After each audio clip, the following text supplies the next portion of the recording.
So hey anime fans, the series name is What If Naruto Got Harem with My Hero Academia. So let's start the series. The strays near Shuta's apartment are being fed by someone.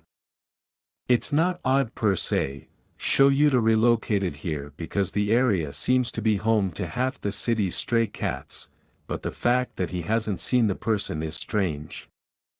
Even if he were completely rejuvenated, he still wouldn't be able to uncover the truth about his neighbor who feeds cats. Perhaps he's simply oblivious to his most recent group of troublesome kids and the countless hours he spent investigating a human trafficking case.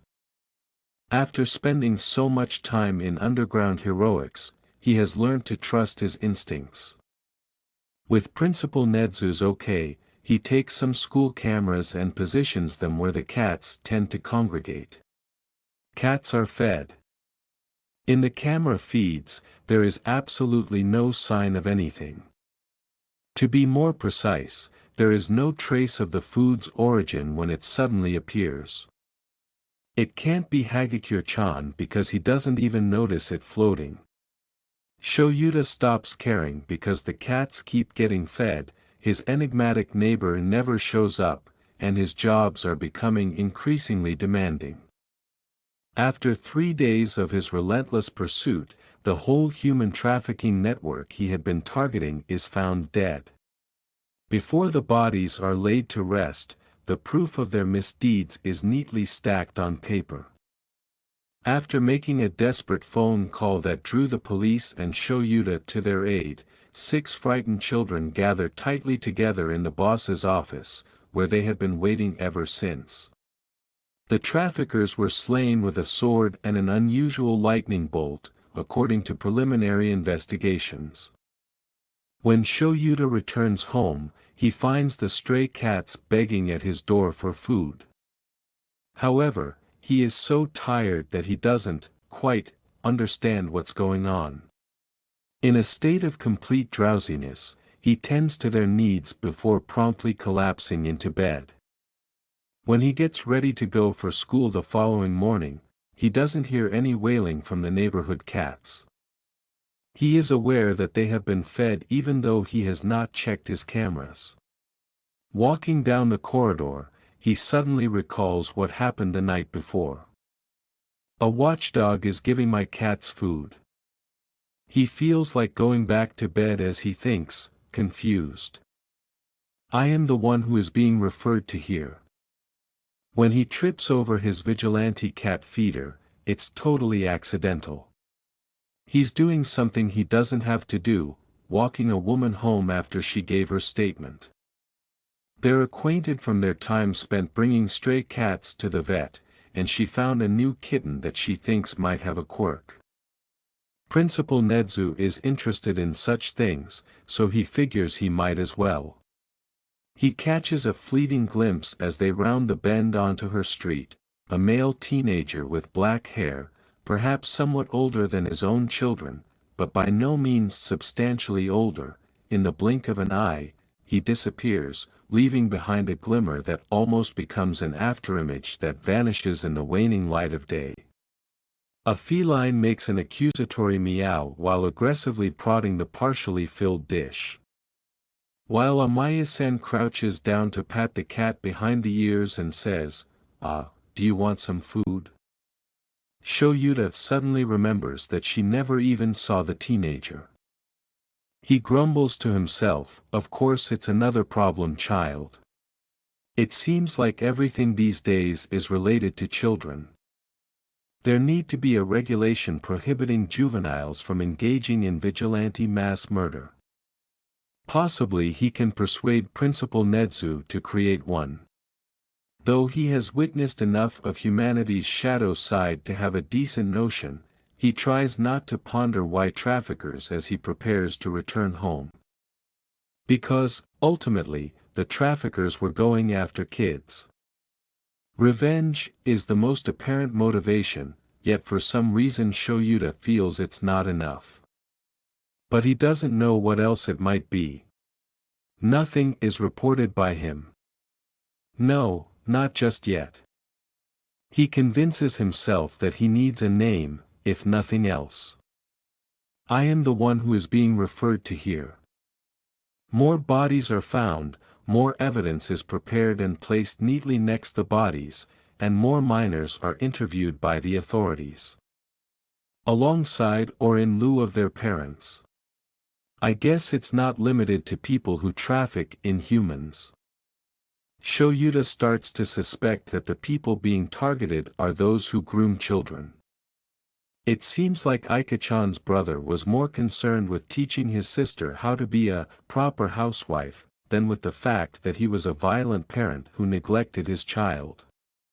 The murder doesn't affect Shoyuta as much as it should, but Aika-chan was quite serious when she asked who could teach her right from wrong now that her uncle was dead, and, no, he is completely unconcerned. Right now, she's living with her mom's parents as police look into her mother's death. Her dad's side of the family is also under scrutiny, but Shoyuta can't help but wonder what the difference is. Why is it acceptable to physically harm a child but unacceptable to sexually harass them? Shoyuta doesn't comprehend the placement of the line painted by his vigilante. The vigilante's discovery of Aika-chan's existence baffles him. Regarding every single child, in fact. The dad molesting his niece doesn't have a whole organization full of people from whom information could be leaked. Strange behaviors have also manifested in 3 other cats in his area. Is it connected? He wonders. Could it be because they misunderstood the vigilante's peculiarity? Even if the lightning is easy to see, he might have gotten assistance from the traffickers just once. Is it possible that his peculiar behavior is related to felines and that he is utilizing them as spies? Shoyuta needs to file a report about it, however. Regardless of Principal Nedzu's disapproval, the commission would likely seize the cats as part of the investigation, and he would likely have a tantrum. Too much fun sleeping in the staff room for Shoyuta to risk it. Everything is that. I am the one who is being referred to here. Naturally, news of the vigilante gets out to the media in due time.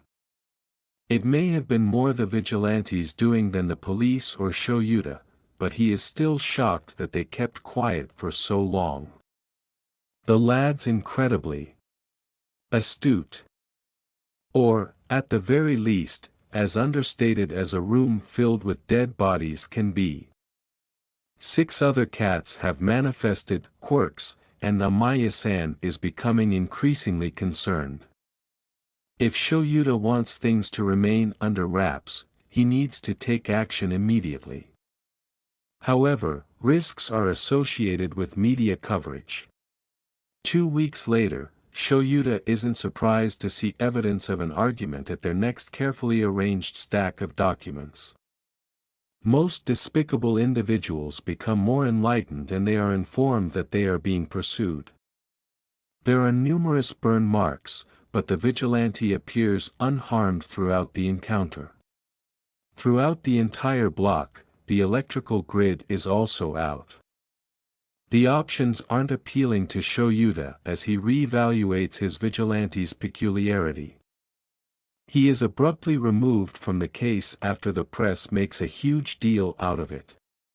Or, maybe not removed, but there is clearly a lot of demand for one of the heroes in the spotlight to step in, someone showy who will do news conferences and provide updates rather than merely handing reports to the police and disappearing. For Shoyuta, interacting with the spotlight outside of UA has been a long time coming. The frustration of having them rush into his cases, disregard all of his notes and expertise, and demand that he scramble was nearly gone. He could exploit the fact that Steampunk doesn't recognize him as Aizawa Shoyuta, UA teacher, to his advantage and remain involved in the case, but he chooses not to. Perhaps this will allow him the independence to conduct his own investigation. Although Steampunk is an admirable hero, it's clear that he isn't the right type of investigator for this type of case. Except for a handful of rare cases, spotlights aren't great with subtlety, and the child is far too subtle. He wishes his own troublemakers had picked up some pointers from his rational tricks, Kami-sama. If those in the spotlight could just grasp the concept of nuance, the lives of underground heroes would be considerably easier. In any case, he returns to his apartment after graciously relinquishing the case. Perhaps he could discover his latest troublemaker if he personally staked out the feeding areas. I am the one who is being referred to here. When he trips over his vigilante cat feeder for the second time, this time it's for real. At the crack of dawn, he hurries out the door. A Hero Network emergency alert has been issued, and he nearly trips over the youngster on his way out of his apartment. As he gets to his feet and spins around, he sees a pair of piercing red eyes framed by jet black hair.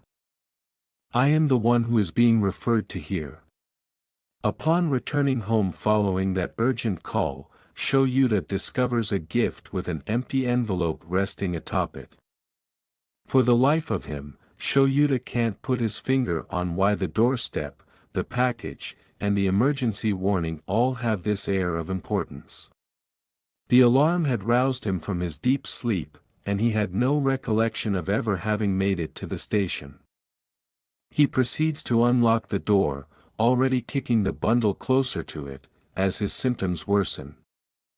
When he reaches the door, he stops, his eyes narrow as he questions, I didn't lock it?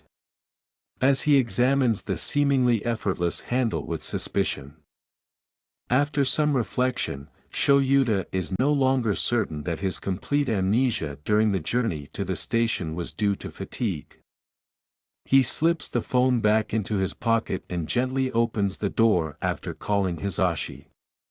As he meticulously cleanses his apartment, he remains silent, and happily, neither does his coworker. It is empty. It appears like nothing has been moved. However, he knows someone came through because the 3 cats who live with him meow happily. If Sakura goes longer than 3 hours without being fed by hand, she will normally beg for crumbs. Because of his insomnia, things usually work out, and she's rather sociable, so it's not like she can't eat straight from the bowl. His intuition tells him that someone has fed her recently based on the way she flips over and makes chirping noises while baring her belly. After kicking the package the remaining distance inside, he closes the door.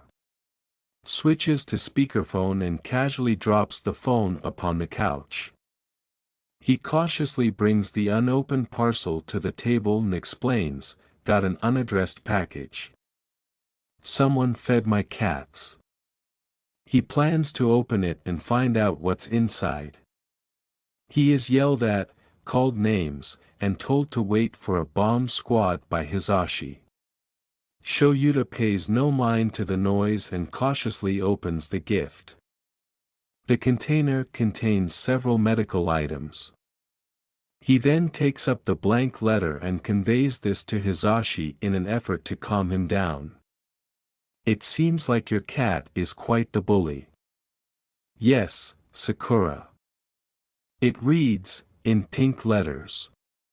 Shoyuta has the impression that there's more to the message than meets the eye.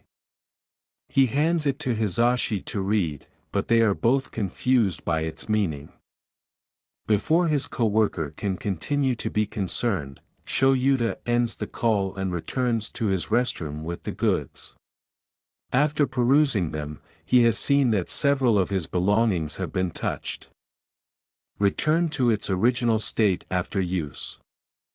A bit unnerving, but Shoyuta has dealt with abused children long enough to know that it is possible for them to act impulsively at times. No amount of punishment will be effective if your parents are unaware that you touched anything. Being the target of such treatment is awkward, yet Shoyuta feels, not better, really. The newest problem child is still killing people, but at least he felt safe enough with him to tell him what he took. Very well. The fact that his vigilante isn't scared Shoyuta will harm him is the only thing that matters. I am the one who is being referred to here. The first thing Shoyuta does is hide medication kits in places where he knows his troublesome youngster feeds the animals. It takes a few attempts, but he eventually finds a spot where the cats can't get to them. It appears like half the cats in his neighborhood can now walk on walls. After he checks that no curious four-legged strays have touched the supplies, he begins to remove them. Because he feels bad about his problem child not having a home, he also abandons him with all of his winter clothing and blankets. Aside from the fact that the cats will likely find innovative ways to consume it, he also doesn't leave food out for fear that Shoyuta will have a word with him if his vigilante can feed all the cats in the area. He often writes notes pleading with the vigilante to stop killing people and instead turn them in. Someone forgets to bring the notes. They always appear entirely undamaged, which gives Shoyuta the impression that they are being read and then purposefully disregarded, but he can't be sure. After placing it in the subsequent basket of medical items, he discovered that the cats were playing with it as if it were scrap. Even now, he feels as though someone read it before it was handed to them. I am the one who is being referred to here. Asking whether the vigilante has murdered any heroes, Todoroki-kun inquires in class. Shoyuta is caught unawares, though he doesn't express it. Waits for his student to elaborate before offering a nebulous indication of interest. Even if he's correct, he doesn't need Midnight scolding him for slipping again, he should instead utilize Midoriya-kun in class. Todoroki's replacement, Midoriya-kun, takes the call. You're absolutely right. It's not just an SS sexual thing, because of Tamaki-kun and all. Some heroes even encourage their children to follow in their footsteps and become heroes, you know. Midoriya trails off, looking uncomfortable and flushed, and Shoyuta sighs. These children, I swear. I am the one who is being referred to here. Although Todoroki-kun's inquiry nags at him, Shoyuta writes the letter that will likely go down in history as his finest, worst, error while suffering from a restless night of insomnia.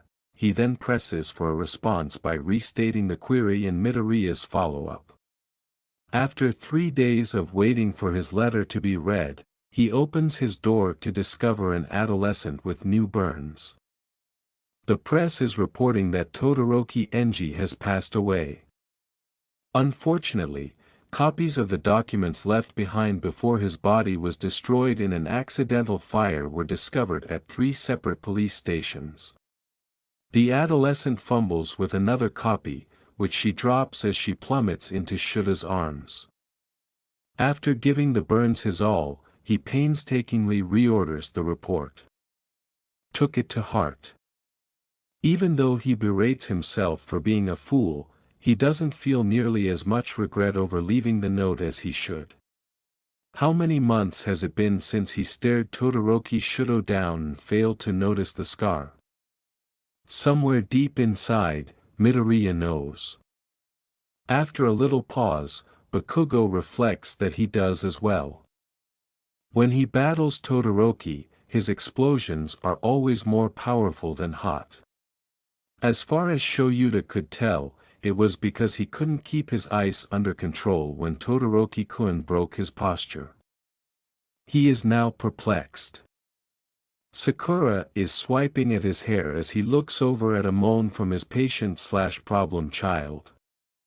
Black eyes blinked up at him as a faint crimson light peeked out of her slit-open eyes. Well, problem child, Shoyuta begins, since I'm now an accessory to murder you'd better be giving me a name to call you by. This is because he needs the child to identify him.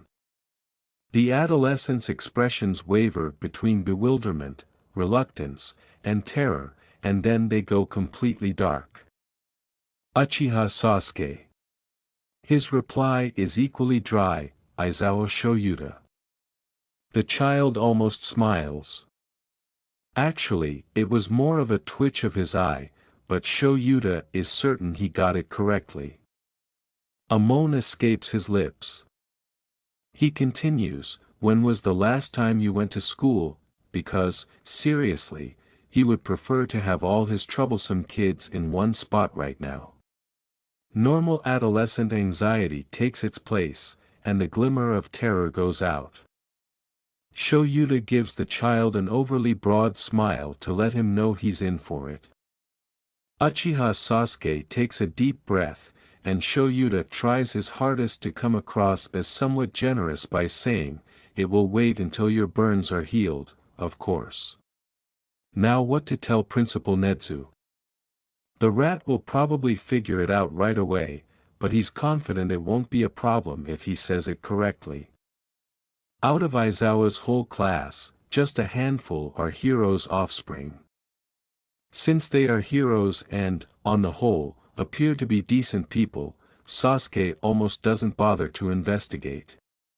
However, there's something fishy about Aizawa's most recent letter's discussion of government corruption, namely how they nearly hid the proof that Sasuke had spent days gathering into a report. He gazes into the eyes of the man's pupils. As a precaution, he begins with Todoroki Shudo since, due to Endeavor's widespread popularity, he believes it will be the most accessible to study. The guy isn't until after that. Given that his real name remained unknown until he retired, and that there are no public documents whatsoever pertaining to his family, it would be reasonable to assume that he was held to a higher standard. Todoroki Shudo, thus, never attended a formal educational institution prior to UA. Although Sasuke is aware that homeschooling is not illegal, he still has doubts about the practice. For his own peace of mind, he has a cat look into it. Later that night, she returns, hissing and enraged, with singed fur. A different feline, whom he has affectionately dubbed Chicken, bumps into Nachan. That one was previously named, it was a favorite of Amaya-san. She halts her hissing and walks off, trying to brush her fur with a wounded sense of dignity. Sasuke will need to visit Aizawa's apartment once again to retrieve a grooming kit. He is unsure of how much of the problem she can solve on her own. Unless he wants claw marks as a decoration for at least a week, he should let her try first. Chicken places a paw on Sasuke's foot as he stands there, trying to figure out how to get into the Todoroki home without being detected. Anyone who would ignite a cat on fire deserves to die for that alone, but Sasuke knows there's more to discover. When he looks down, the cat meows once and then stalks away. Sasuke isn't a moron. He goes after it. He follows Chicken across the city to what he believes to be a dorm for students. Dawn is almost here. Cats are little animals, and the ones he's been hanging out with are learning how to increase their chakras. However, this world is a little different from what he's used to, so perhaps that's just how they are here. They have become quite adept at using body language and gestures, so he knows they are intelligent enough for it, but he hasn't had much success teaching them to speak.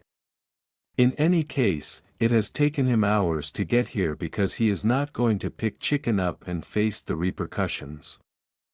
The cats have mastered the use of chakra to strengthen their claws, and Sasuke is not going to get involved. After confirming that it is the dorms that Chicken wants him to check out, he turns away, returns a few blocks to the market he saw, and purchases some fish. It wouldn't be his concern if he took the money from a wealthy man looking at a figurine stand.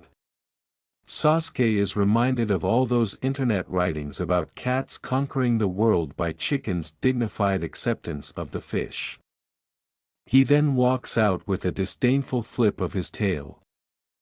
Sasuke still finds the internet to be really strange.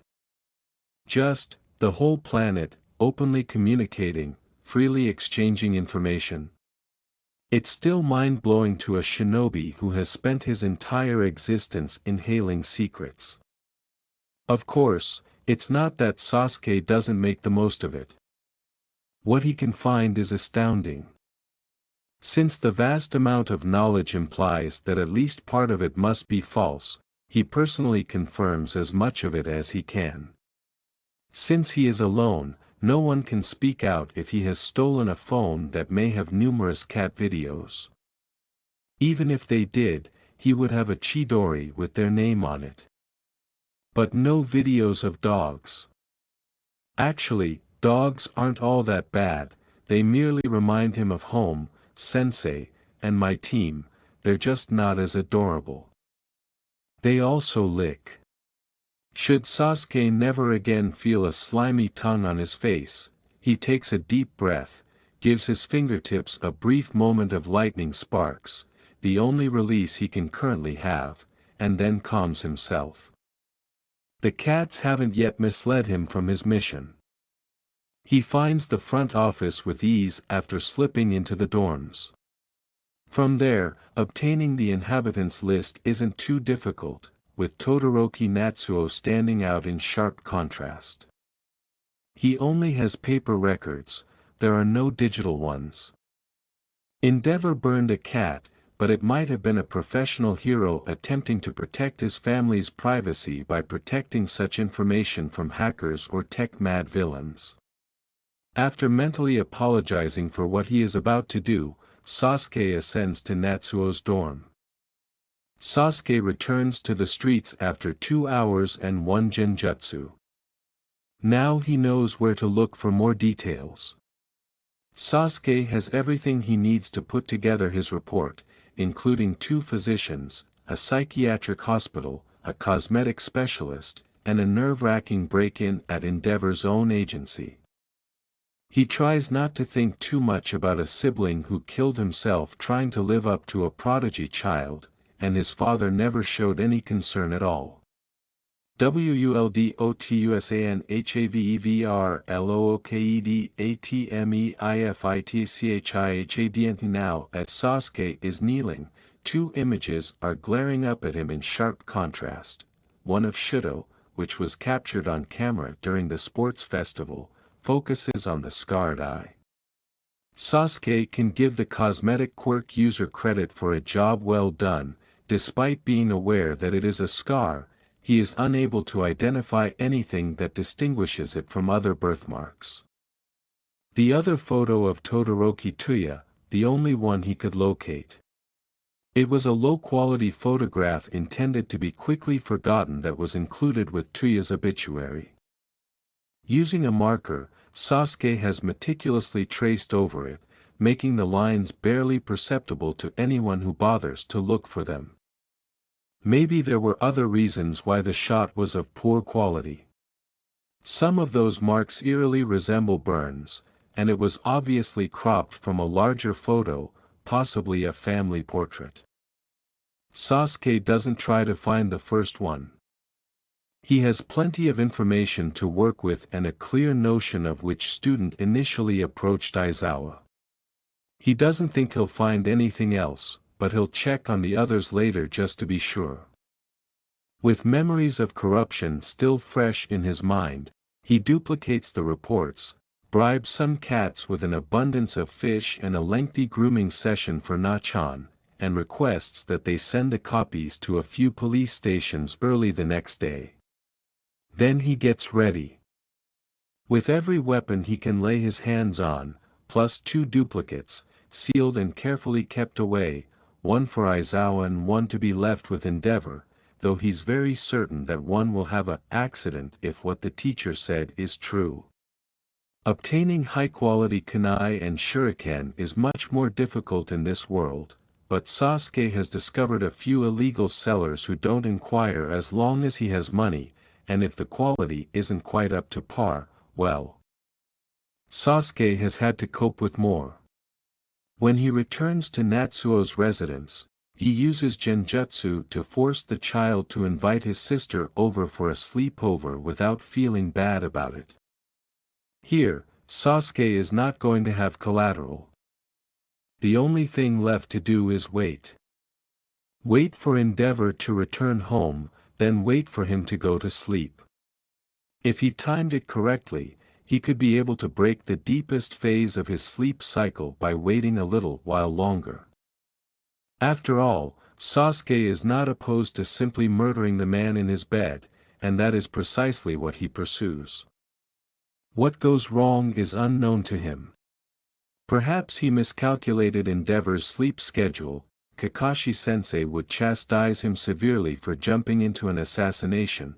He should observe for days and learn all of his target's patterns, but patience was never really Sasuke's strongest suit, or perhaps the man is simply that light of a sleeper, but he suddenly bursts up with a flaming fist that Sasuke barely avoids. The only sign of Sasuke's attempted stab is a thin red line on Endeavor's neck. Careless. Sasuke ignores the man's ranting and uses his left hand to toss a brace of shuriken while flipping the kunai around. Even though none of them hit, he can see how badly they catch the hero off guard when they are assaulted by metal weapons that are entirely conventional and devoid of any traps or trickery. He takes advantage of the situation by throwing his own fireball at the man's face and then ducking low as he charges forward, slicing the hero's knee with a kunai and sending him tumbling to the ground. Endeavor roars and hurls fire at close range as Sasuke spins the blade once again and tries to stab him in the throat. Sasuke raises his arms and jumps back, but he is still burned. Endeavor may be a little irritated, but he is unburned by Sasuke's fire.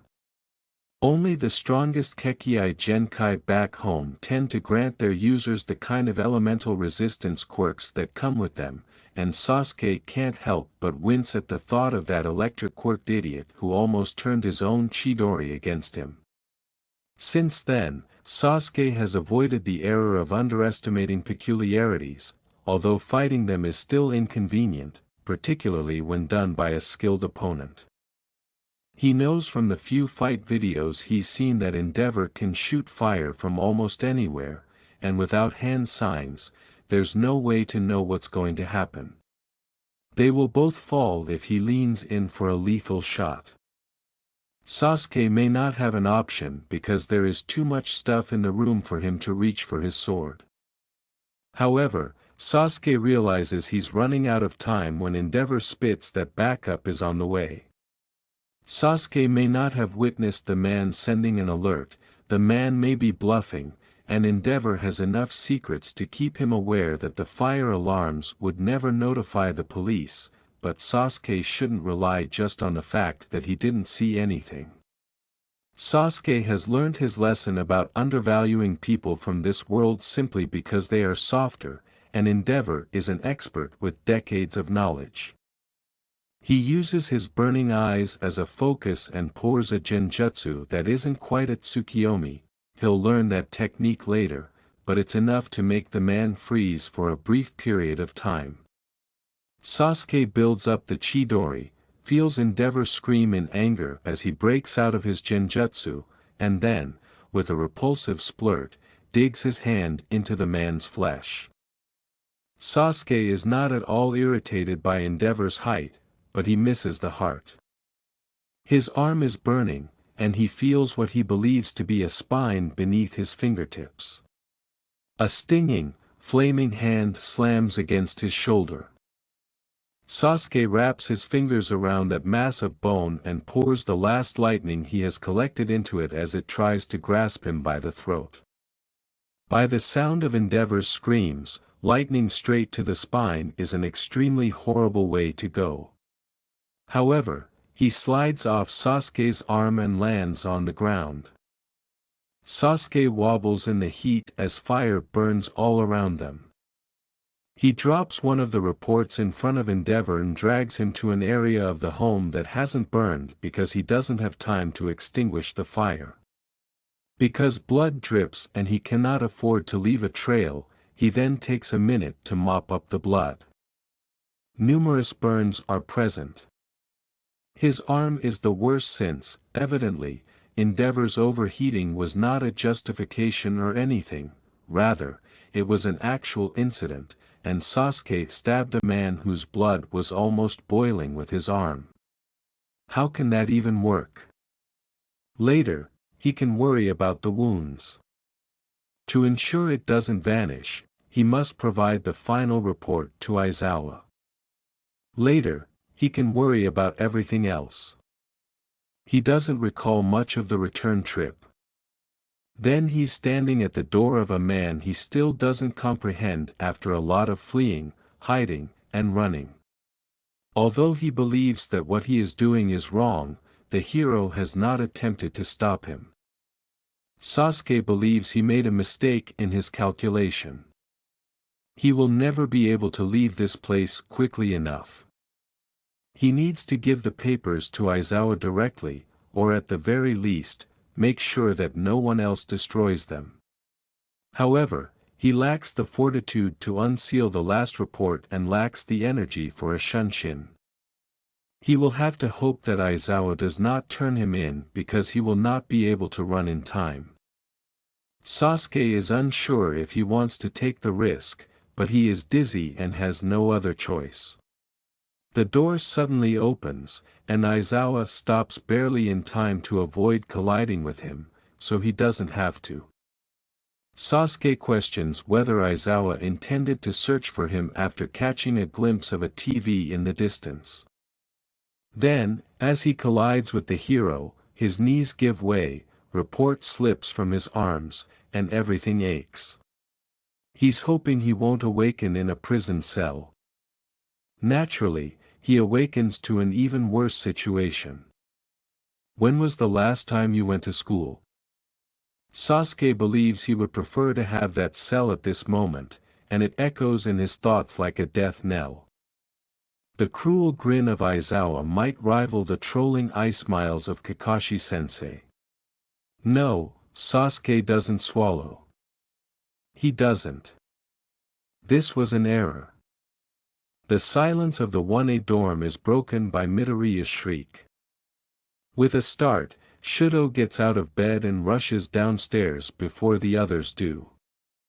When the other kids ask Izuku if he's okay, he doesn't answer and his phone is on the floor, face down. The youngster is staring at his hands as if he hasn't even realized he dropped it. Shudo is unsure of what to do, but he comes forward and calls his classmate's name because he believes they are friends of some kind. Izuku's eyes immediately light up. He clenches his hands and exhales, "Oh no." Then, as he realizes he dropped his phone, he starts to quickly scan his surroundings, his expression turning into a panic. Shudo's it's unclear what he did wrong and whether Izuku is more or less stressed than before, but Bakugo jumps in and takes Izuku's phone just before he can reach for it. He scoffs, switching the phone around and skillfully unlocking it, saying, "Honestly, Deku." Shudo questions how he was able to figure out the locking code. Bakugo sneers and then freezes, obviously poised to say something. Shudo is unsure of how to interpret the intense crimson eyes that focus on him, which are almost as gentle as he has ever seen the eruptive teenager. With a skewed smile, Bakugo throws him the phone. There's something so strange about his expression that Shudo almost makes a mistake. To avoid seeing that odd expression, he turns his head aside and stares down at the phone. Number 1 hero Endeavor is killed by Muzutafu Vigilante. Bold and clear, the headline says. Shudo can hear Midoriya complaining from a distance that Bakugo shouldn't have given him the phone, but it doesn't exactly procedure. Is Endeavor dead? He thinks while gazing at the image of the burning house in the distance. When someone tries to take the phone away from him, he instinctively strengthens his hold. But as he stares at that article and that picture, he can't bring himself to scroll. It seems like the entire world just disconnected. Is he dead? Shudo frantically reconsiders because he finds it difficult to reconcile this with his worldview, believing that Endeavor might be dead and that Shudo might be what? He has to speak with Fuyumi or Natsuo, someone who can confirm that this is true, as he is holding the report in his hand, but it might also be a joke, a prank or something else entirely. As he reaches for his pocket, he realizes that his phone is upstairs. He's still in his pajamas, and, it seems like if he moves, the spell would shatter and everything will be a lie, which is too terrible for him to do. Everything is painful, both wonderful and bad, and he lacks the words to describe it. He looks down, perplexed, as something presses on his hand that is still dangling by his side. His phone is ringing after Jairu has retrieved it and processed it. He calls him in a rage over the story, thinking it's Endeavor for one painful moment, but it's not. The caller ID shows that as Fuyumi's name. He tries to accept it, but the call ends because his fingers shake too much and he misses the window. He believes he should give her a call back, but everything seems so phony and false that he's not sure how to do it. When she calls again, Shudo finds it impossible to express how relieved he is. He needs both hands to make sure he presses the correct button, and he doesn't realize he still has something in one of them until he hears it clatter distantly against the floor. He doesn't really plan to drop Izuku's phone, but he can't miss the call again. After taking the call, he discovers that he is unable to hold the phone up to his ear. He knows that's how you converse on the phone, so he should, but if he is unable to gaze at the phone, what will he glance at instead? Yumi's voice grows louder but still so far away, and he watches because he doesn't think he can look at anything else and doesn't want to see reality fall apart in front of him. He glimpses a hand briefly concealing his phone before it vanishes from view. Suddenly, Fuyumi's voice is crystal clear. "Swear me, Shudo. Shudo." He thinks he sounds shocked when he says, "Fuyumi." Perhaps he is. In the background, he can hear Natsuo. Why are they together? Both of them have school, right? Does he attend school? All of a sudden, that question is crucial. The room falls silent as he asks, "Do I have school today?" interrupting whatever Fuyumi said that he can't recall. Then, out of nowhere, he hears Natsu in the forefront. "Shudo. Did you see the news? That's strange." Natsu has never sounded so tender to Shudo. He is momentarily distracted by it before he recalls the question. He pauses before answering, "Yes." He needs to inquire. Is it a joke? He holds his breath, feeling as though the cosmos is motionless, awaiting a response. He has no idea what he hopes to achieve. He believes he is a hero and knows what he should wish for, but what he wants to hear is unclear to him. He believes that Fuyumi gasps, but he needs an explanation, not that. He asks again, "Is it a joke?" and Natsuo inhales deeply. "No. It's real. We're at the police station right now. They think the vigilante attacked me. What?" Shudo's hand trembles on his phone as the screen flashes a temperature alert. He tries to relax because he needs to answer the phone right away. "Well, I invited Yumi over for a sleepover last night, apparently. She said I was super into it, but I don't really remember inviting her. Or I guess I do, a little. I wasn't surprised when she came by, but I don't remember why.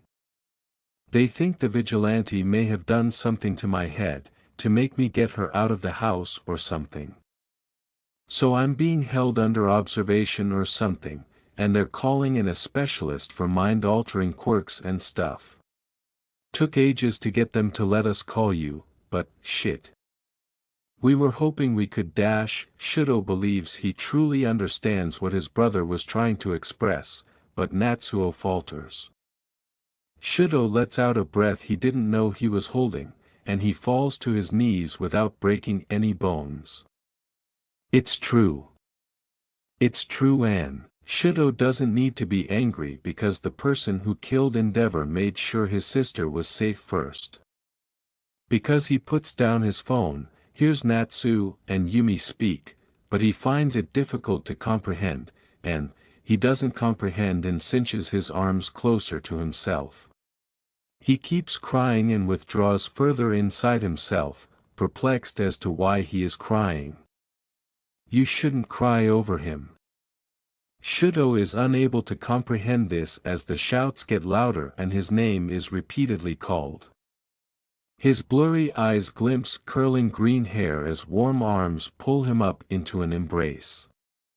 Izuku's grip, which is warm, all-encompassing, and incredibly familiar, doesn't waver even as his own fingers dig further into his sides. He is still crying, and at this moment, it makes little difference if the tears are coming from grief, relief, or something else. Later, he can consider all of that. Right now, he reluctantly gives Midoriya a hug in return after slowly uncurling his arms from himself. He allows himself to cry while burying his face in his friend's shoulder. He may only feel for the moment, for once. Furthermore, no one in this room will correct him. No one will encourage him to do better, appear more resilient, or, he weeps uncontrollably. Never once does Midoriya let go. The silence of the 1A dorm is broken by Midoriya's shriek. With a start, Shudo gets out of bed and rushes downstairs before the others do. When the other kids ask Izuku if he's okay, he doesn't answer and his phone is on the floor, face down. The youngster is staring at his hands as if he hasn't even realized he dropped it.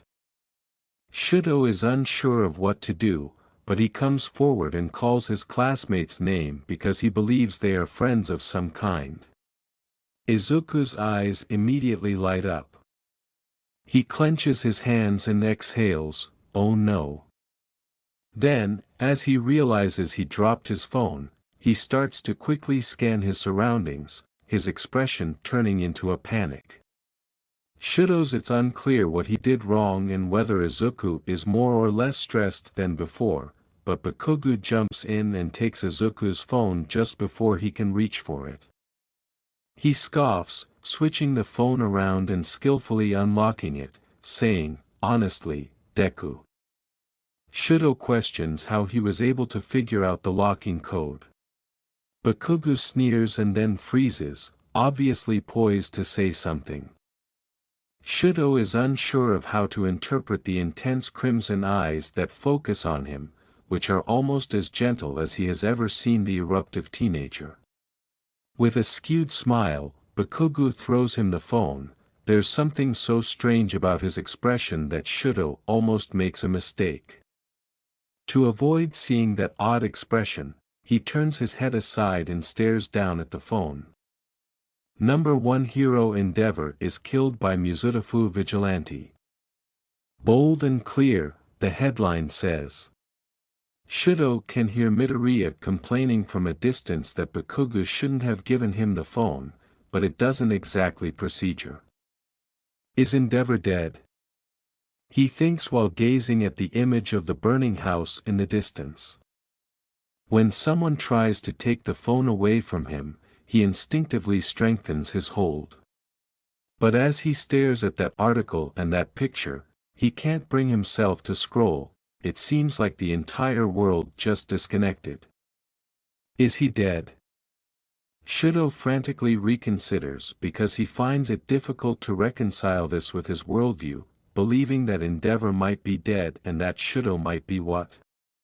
He has to speak with Fuyumi or Natsuo, someone who can confirm that this is true, as he is holding the report in his hand, but it might also be a joke, a prank, or something else entirely. As he reaches for his pocket, he realizes that his phone is upstairs. He's still in his pajamas, and it seems like if he moves, the spell would shatter and everything will be a lie, which is too terrible for him to do.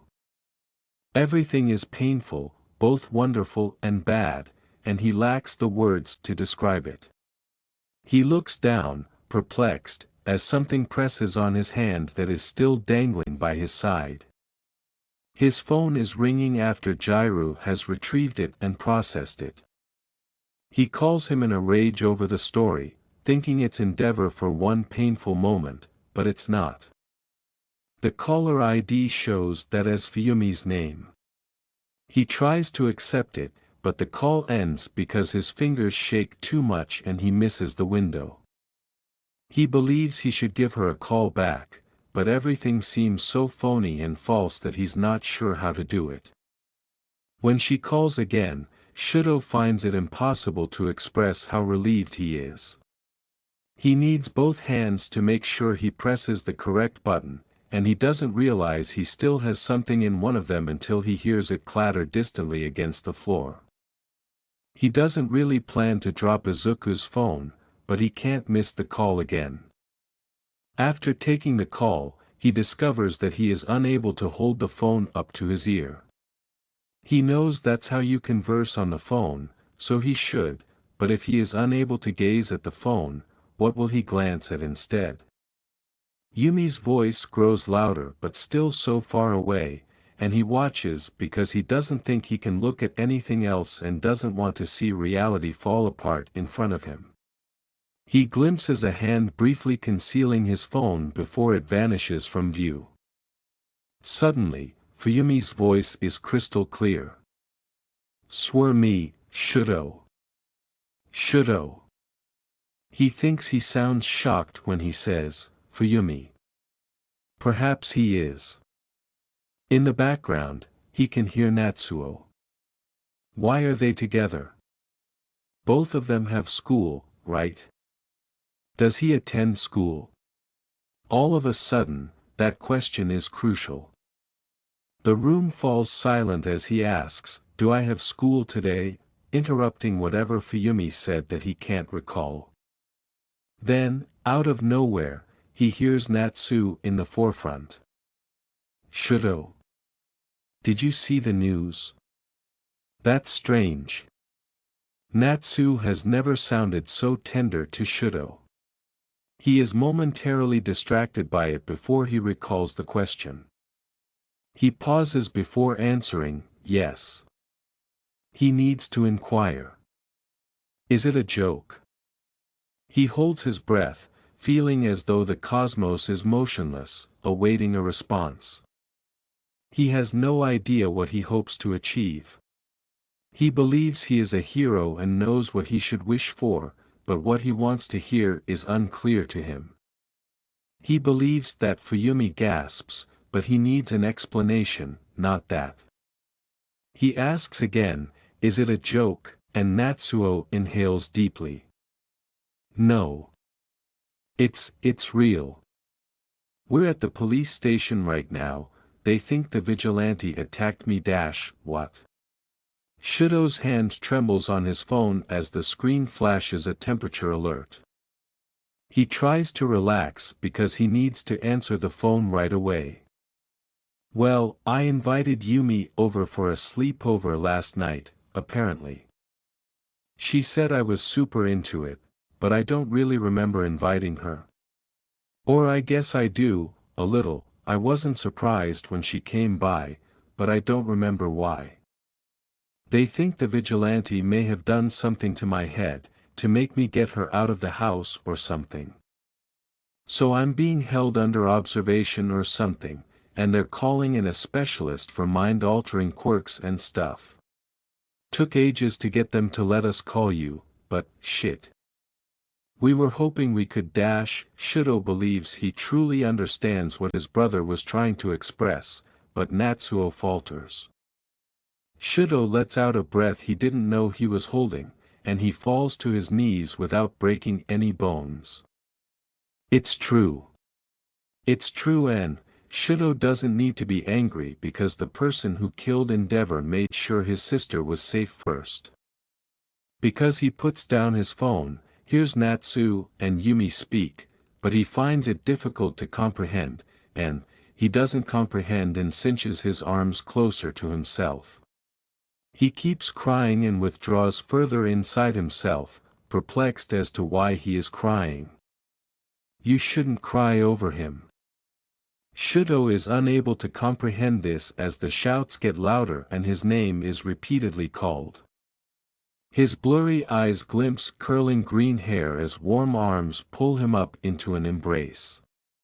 Izuku's grip, which is warm, all-encompassing, and incredibly familiar, doesn't waver even as his own fingers dig further into his sides. He is still crying, and at this moment, it makes little difference if the tears are coming from grief, relief, or something else. Later, he can consider all of that. Right now, he reluctantly gives Midoriya a hug in return after slowly uncurling his arms from himself. He allows himself to cry while burying his face in his friend's shoulder. He may only feel for the moment, for once. Furthermore, no one in this room will correct him. No one will encourage him to do better, appear more resilient, or, he weeps uncontrollably. Never once does Midoriya let go. The problem child is so thin that Shoyuta has hardly managed to get him to eat. He wasn't eating at all. When a call comes in, he responds, Aizawa. The principal responds. I'm sure you've heard the news. I'm surprised you're not here. I hear Todoroki-kun didn't have a good response to hearing about it through an online article. *T. Shoyuta remembered Todoroki-kun and almost texted Hizashi to see how he was doing, but he began reading the report and, despite the child's condition, Shoyuta knows that Uchiha won't be home when he returns, therefore he can't leave the problem child alone in his home. He looks at the problem child, who is staring at him so intently that Shoyuta believes he can hear both sides of the discussion, and says, I know. I meant to text Hizashi, but there were some pressing matters I had to attend. Issue for a later time. He inhales. This comes a bit earlier than he intended, but he knew he couldn't keep this from Nedzu in the first place. After giving his problem child another look, he concludes, I'd like to enroll a student in UA, starting next quarter. On recommendation, his glare now seeming to be shooting lightning. The principal puts it together right away, as anticipated. Of course, I had wondered if Steampunk's profile of the vigilante was a little off, though I hadn't quite got that far. It was hardly a case I needed to be involved in, until Endeavor-san. Tell me, do you happen to have a copy of that report? My sources say the ones delivered to the police stations suffered a terrible case of mismanagement and can tragically no longer be sourced.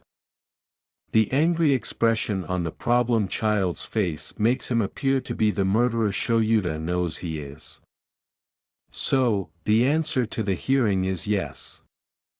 I have a full copy. I'd bring it by, but... No, stay where you are. I'll come collect it. I'll have to get some waivers and contracts signed before I can register any new students regardless. There are rules, Aizawa-san, I can't allow an active criminal into my school. It won't be a problem, will it? Shoyuta looks directly into the problem child's eyes, a resolute black-eyed stare. The problem child averts his gaze first, to his gloating glee. I think that can be arranged. Then I'll come by shortly. And I'll send Mike over to your students and tell them, you were the original hero on this case, yes?